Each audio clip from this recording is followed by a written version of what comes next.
আসসালামু আলাইকুম, welcome back to my channel ছোট পরিবার। কেমন আছো সবাই? আশা করি সবাই খুব ভালো আছো। আলহামদুলিল্লাহ, আমরাও বেশ ভালো আছি। তো আমি সকালবেলা উঠে পড়েছি, উঠে চাটা করে খাওয়া দাওয়া করে আর তারপরে কিন্তু ব্ল্যাঙ্কেটটা নিয়ে চলে এসেছি মেলে দেবো রোদে, যেহেতু দু একটা কাচাকুচি আছে। তো এটা আগে দিলাম, বিছানা তুলবো তারপরে গিয়ে।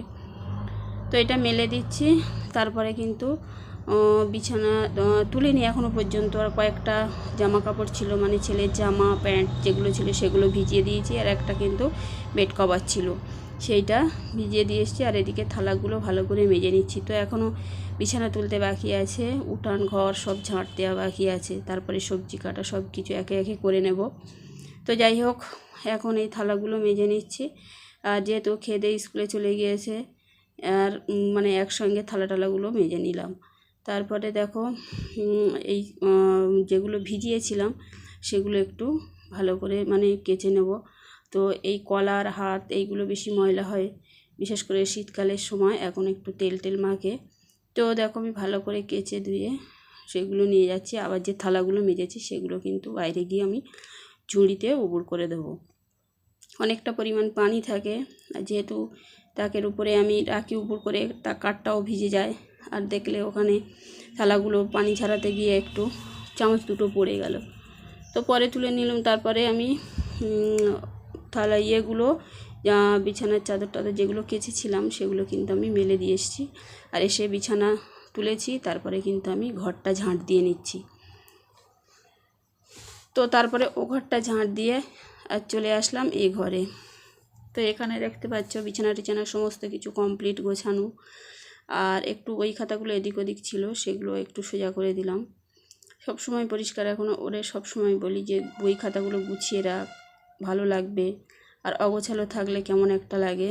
তো আগের দিন রাত্রেগুলো গুছিয়ে রেখেছিল বই খাতা গোছানোর সময়। তারপরে ঘরটার ঝাঁট দিয়ে চলে আসলাম উঠানটা ঝাঁট দিতে।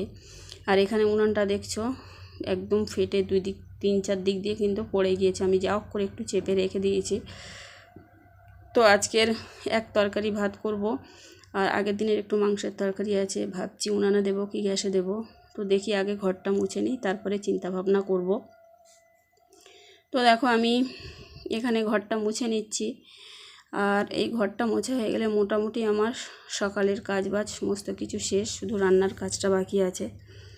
তো আমি কিন্তু এই ঘরটা মুছে নিয়ে আর তারপরে কিন্তু রান্না বসাবো। হয়তো ভাতটা উনানে দেবো, তরকারিটা হয়তো গ্যাসে বসাবো।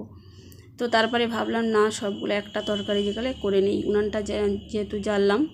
তো এখানে ভাতও কিন্তু প্রায় হয়ে এসেছে, আমি ফ্যানটা ঝাড়াবো। আর সাথে আর যতক্ষণ ভাত হচ্ছিল ততক্ষণ কিন্তু আমি এই আলু, পেঁয়াজ, টমেটো, কাঁচা লঙ্কা, ধনে পাতা সব কিছু কেটে কুটে নিয়েছি, ডিমটা সেদ্ধ করে নিয়েছি। এটা গ্যাসে করেছিলাম। তো ওখানে ফ্যানটা ঝাড়াতে দিচ্ছি, আর এদিকে কিন্তু আমি ডিমটা ছাড়িয়ে নিচ্ছি। তো ডিমের ঝোল করব আর ভাত। আর আগের দিনে মুরগি নিয়ে এসেছিলো, তো সেই মাংস একটু আছে, ওই জন্য করে এক তরকারি আর ভাত করেছিলাম। তো তারপরে দেখো ফ্যানটা উপর করে দিয়ে ডিম কটা ছাড়িয়ে নিই, আর এখন কিন্তু আমি একটু ভেজে নিচ্ছি। তো বন্ধুরা, আমার ভিডিওর কোনো অংশে যদি ভালো লেগে থাকে তাহলে একটা লাইক, কমেন্ট আর অবশ্যই কিন্তু সাবস্ক্রাইব করবে।